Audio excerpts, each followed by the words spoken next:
नमस्ते फ्रेंड। आज की कहानी है बेटी का घर, मायका या ससुराल। प्रिया का रोते रोते गला सूख चुका था और आंखें पथरा गई थीं। उसे यकीन ही नहीं आ रहा था कि यह वही भाई है जो उसे थोड़े भी कष्ट में देखकर बेचैन हो जाता था। 2 साल पहले बहुत ही धूमधाम से प्रिया की शादी राजीव से हुई थी।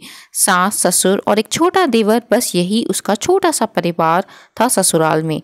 बहुत ही लाड प्यार से पली बड़ी प्रिया को ससुराल में घर का काम करना बहुत ही अखरता था।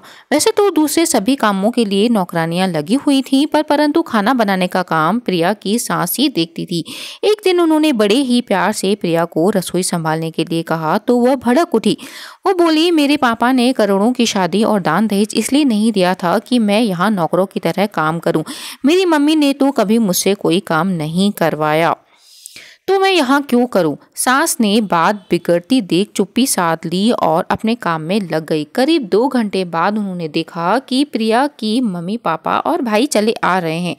अचानक क्यों उन्हें आया देखकर प्रिया की सास का माथा ठनका, पर उन्होंने मुस्कुराकर उनका स्वागत किया और प्रिया को आवाज लगाई, बस समधन जी, रहने दे आप अपना ये दिखावा।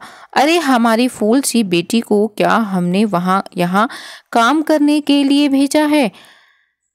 आजकल तो सबके घरों में खाना बनाने के लिए कुक होते हैं, तो आप क्यों हमारी बेटी के पीछे पड़ी हैं कि वही खाना बनाए? आपके हमारे जमाने और थे जब घर का काम करना मजबूरी होती थी, आजकल ऐसा नहीं है। तो आप भी प्रिया को मजबूर मत कीजिए। प्रिया की मम्मी ने अपनी बात रखते हुए कहा तो बहुत देर से चुपचाप उनकी बातें सुनकर प्रिया की सास बोली, बहन जी, पहली बात तो यह है कि प्रिया बिल्कुल मेरी बेटी की तरह है और किसी भी लड़की या लड़के को रसोई के काम आने चाहिए ताकि उन्हें भविष्य में कोई कभी दिक्कत ना हो। वैसे तो बेटी की माँ होने के नाते ये आपका फर्ज बनता था, लेकिन आप अपनी बेटी को खाना बनाना सिखाकर भेजती, पर अगर ये काम अब मैं कर रही हूँ तो आपको आपत्ति नहीं होनी चाहिए एक माँ होने के नाते। जब ये बातें चल ही रही थी तो तब राजीव और उसके पापा भी दरवाजे पर खड़े सारी बातें सुन रहे थे। राजीव ने प्रिया को घर की छोटी सी बात के लिए अपने पीहर वालों को बुलाने के लिए डांटा तो प्रिया फिर से बेफर पड़ी और साथ में ना रहने का बोलकर अपने मम्मी पापा और भाई के साथ पीहर लौट गई। प्रिया की सास ने उसे खूब मनाने की कोशिश की और घर लौट आने के लिए भी कहा, लेकिन प्रिया ने साफ इनकार कर दिया। कुछ वक्त गुजरा तो प्रिया फिर वापस नहीं आई।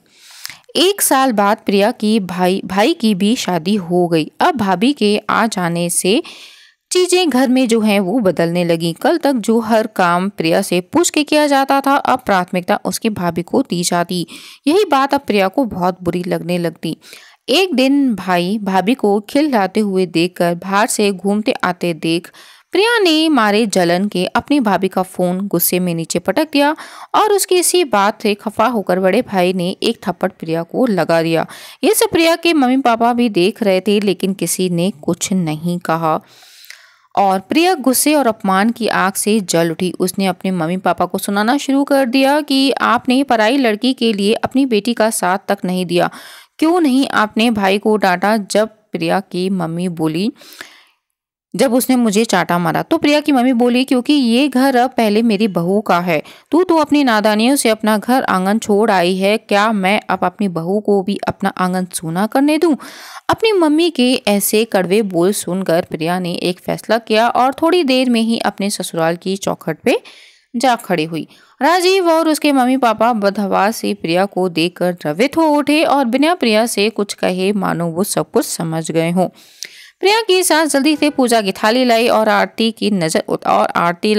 उतार कर और कहा, आखिर मेरे घर की लक्ष्मी लौट आई है, और प्रिया को गले से भी लगा लिया और वो अंदर ले गई।